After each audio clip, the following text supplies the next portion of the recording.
Greetings from the Las Vegas Strip alongside Joe Fortenbaugh. I'm Doug Kezirian. We got Monday Night Football college style to determine the national champion. The Grateful Dead had it right. What a long, strange trip it's been, but it's Bama and Ohio State, the way many saw it playing out. Yeah, so it's been a twisty road to get here, but we've gotten here. So let's take a look at the, let's set the table, if you will. Ohio State 4-3 against the spread. Yes, only 7 games this year. That was part of the controversy getting into the playoff. Crimson Tide 8-4 against the spread. As for the spread in this game, Nick Saban's Alabama Crimson Tide favored by 8. Tide have been favored by a touchdown or more in 11 of 12 games this year, going 7-4 in those 11 games. And this line opened 7, went up, came back down, and back to its right there at 8. So it makes sense. Getting to 7 is too low. You got to get over that one score, if you will. So I understand the line move here, but the projected line was going to be double digits, but obviously Ohio State looked so good against Clemson. You have a great matchup here. You have to ask yourself, are we going to see a repeat appearance from Ohio State based on what we saw in the semifinal, or could it be a situation similar to what we saw against Northwestern where they come out flat? A lot of interesting questions heading into this one. And that's my thing. And I like Alabama here because I just know what I'm getting with this offense. It's been so potent all season. FPI, since I think 2005, it's the most potent offense in relation to that season that we've had in our entire database. You obviously have the Heisman Trophy winner at receiver. You have an extremely accurate quarterback and a tough running back, just too many weapons. And if Justin Fields does what he did against the Tigers, 6 touchdown passes, 385, only 6 incompletions, then fine. But I just think it was his best performance. He has to do it again for me to lose, and still Alabama could cover, so I'll lay the points.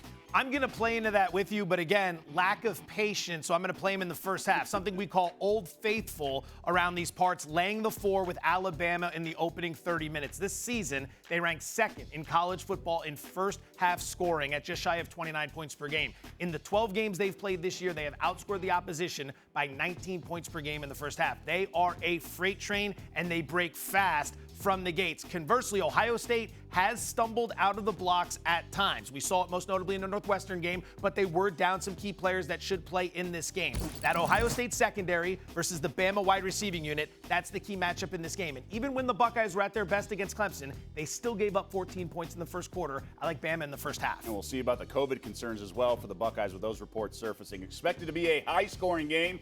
Just how high-scoring? How about 75 for your over-under? Let's bring in Preston Johnson. What do you make of this total, Preston? So I think the old school thinking would be that, hey, we have a total this high. It's the highest we've seen in the college football playoff. Hey, it's Alabama. We need to bet the under, right? There's going to be nerves. Like, we have to play an under here.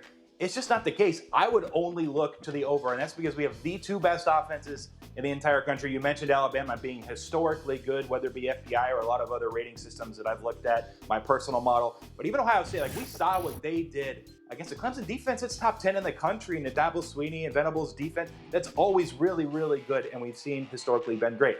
And we've seen also historically Deshaun Watson teams against Clemson and Alabama going back and forth and scoring in the 80s or 90s. So you just can't discount it. And on the defensive side for both of these teams, Alabama and Ohio State, their vulnerabilities have been in the secondary, which both teams can attack. And what I love is Ryan Day's aggressiveness up 2 to 3 touchdowns against Clemson, not taking his foot off the gas, taking shots down the field. And they're going to have to do that against Alabama as well. They know that because they know their defense just isn't as great. And they have some COVID concerns now defensively on top of it. So I could only look over. There's a reason this total is this high. My projection's more like 77.5. So 75, I do think there's a small edge there.